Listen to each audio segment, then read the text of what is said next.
अस्सलाम वालेकुम दोस्तों, कैसे हैं सब। उम्मीद है खैरियत से होंगे। जैसा कि आपने थंबनेल में देखा कि आज हम बात करेंगे तारक बिन ज़ियाद के बारे में और जानेंगे कि क्या वाकई तारक बिन ज़ियाद ने कश्तियां जलाई थीं।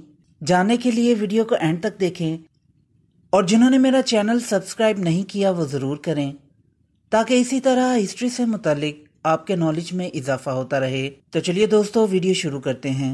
दुनिया में दो तरह के इंसान हैं, एक वो जो गुमनामी की जिंदगी गुजारते हैं, दूसरे वो जो कुछ ऐसा कर जाते हैं कि 1000 साल गुजरने के बावजूद लोग इन्हें नहीं भुला पाते। इस तरह के लोग क्योंकि कौमी नफ्सियात पर हावी होते हैं, इस वजह से इनके ताल्लुक से बयान की गई हर चीज में लोग दिलचस्पी लेते हैं और अगर वो चीज इनके मिजाज से मुताबिकत रखती हो तो वो उसे मान भी लेते हैं।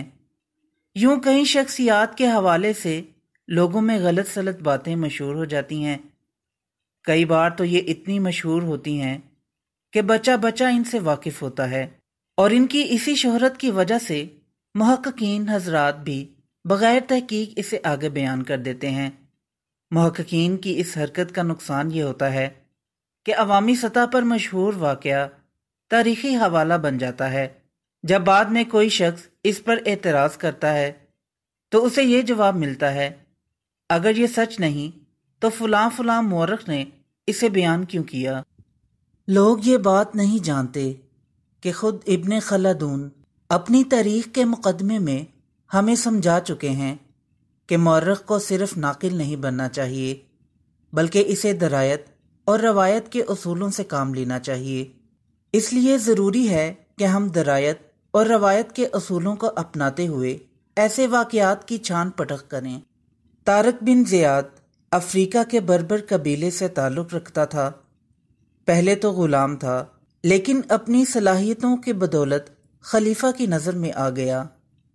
वलीद बिन अब्दुल मलिक ने जब अफ्रीका को मिस्र के सूबे से अलग किया तो वहाँ नए गवर्नर के तौर पर मूसा बिन नसीर को तैनात किया। मूसा बिन नसीर जब तंजा तक पहुंचा तो सामने इसके स्पेन था। इब्तदा में तरीफ बिन मालिक नकफी की सरबराही में छोटे दस्ते भेजे गए जिन्होंने रास्ता साफ किया। फिर तारक बिन ज़ियाद की सरबराही में एक बड़ा लश्कर रवाना किया। तारक बिन ज़ियाद जब स्पेन पहुंचा तो इसने कर्तबा की राह ली, लेकिन इससे पहले इसकी जंग वहां के बादशाह रॉड्रिक से हो गई। ये जंग इस्लामी तारीख में मार्का वादी लिका के नाम से जानी जाती है। इस जंग की असल तारीख पर तो इख्तिलाफ है, लेकिन महीना रमज़ान का था और साल 92 हिजरी था, जबकि ईसवी महीना जुलाई का था और साल 771 ईस्वी का था। इसी जंग के ताल्लुक से वो मशहूर वाक़या बयान किया जाता है कि तारक बिन ज़ियाद ने कश्तियाँ जला दी थीं और कहा था, पीछे समुंदर और आगे दुश्मन। अल्लामा इकबाल ने अपनी फ़ारसी अशार के मजमूए क़याम मशरिक़ में नज़म अल मुल्कु लिल्लाह के तहत इस वाक़े को शायराना अंदाज में बयान किया। सवाल यह है कि क्या ये वाक़या दुरुस्त है। इसके लिए ज़रूरी है कि 4 बातें समझ ली जाएं। नंबर 1, अगर कोई वाक़या गैर मामूली शोहरत रखता है तो इसके शवाहिद भी गैर मामूली होने चाहिए। नंबर 2, कदीम माखज़ में इसका जिक्र ज़रूर होना चाहिए। नंबर 3, अगर बयान करने वाला आईनी शाहिद है तो इसे वसूख से बयान करना चाहिए, ना कि वो तज़ब्ज़ुब का शिकार हो। नंबर 4, अगर बयान के बाद के किसी शख्स ने रवायत किया है तो इसे अपना माखज़ बयान करना चाहिए। यह वाक़या इन तमाम शराइत पर पूरा नहीं उतरता। ना इसके शवाहिद गैर मामूली हैं, ना कदीम माखज़ में इसका कोई जिक्र है, ना बयान करने वाला आईनी शाहिद है और ना ही आगे फैलाने वाले किसी माखज़ की निशानदही करते हैं। इससे बढ़कर इस वाक़े के साथ मजाक और क्या होगा कि ये वाक़या सबसे पहले जिस किताब में बयान हुआ वो तारीख नहीं बल्कि जोग्राफिया की किताब है। तारक बिन ज़ियाद के इंतकाल के 400 से भी ज़्यादा साल बाद कर्तबा के एक जोग्राफिया दान शरीफ अदरीसी ने जोग्राफिया पर एक किताब लिखी जिसका नाम है نزہۃ المشتاق۔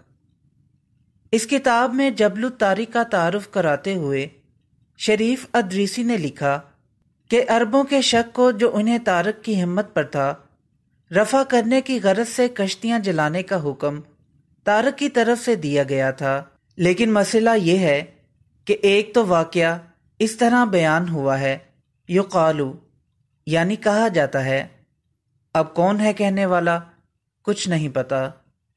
پھر اوپر سے طارق بن زیاد کو اس کتاب میں طارق بن عبداللہ لکھا گیا ہے، جو کہ اتنی فاش غلطی ہے کہ اس کتاب کا محقق بھی اس کی تردید پر مجبور ہو گیا۔ نیچے حاشیے میں محقق نے لکھا، مجھے نہیں پتا کہ کیوں اسے غلط منسوب کیا گیا، لیکن اس کی ایک ہی وجہ سمجھ آتی ہے، وہ یہ شریف ادریسی اصل میں جغرافیہ کی کتاب لکھ رہے تھے، نہ کہ تاریخ کی۔ ان کا مقصد صرف اتنا بتانا تھا کہ جبل الطارق کو جبل الطارق کیوں کہتے ہیں۔ دراصل بات یہاں یہ ہے کہ اسی کتاب کو بنیاد بنا کر ایک اور جغرافیہ دان امام حمیری نے بھی کتاب لکھی جس کا نام الروض المعتار، جس میں امام حمیری نے اس عبارت کو ہو بہو نقل کیا بغیر اصلاح کے۔ تاریخ کی بات کریں تو صرف 2 کتابیں ایسی ہیں جن میں کشتی جلانے کا ذکر ہوا۔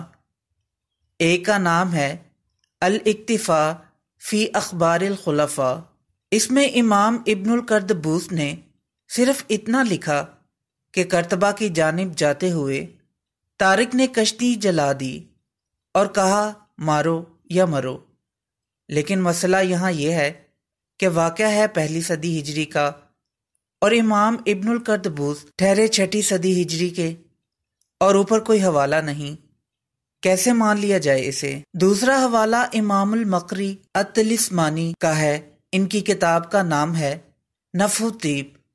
اس میں جہاں انہوں نے طارق بن زیاد کے حوالے سے لکھا کہ تمہارے آگے دشمن پیچھے سمندر ہے، خاص وہاں تو کوئی ذکر نہیں کیا کشتی جلانے کا، لیکن اسی جلد کے کچھ آگے راڈرک کے ایک پہلوان کی گفتگو لکھی جس میں وہ راڈرک کو کہتا ہے کہ تم انہیں ہرا نہیں سکتے کیونکہ یہ کشتیاں جلا کر بیٹھے ہیں۔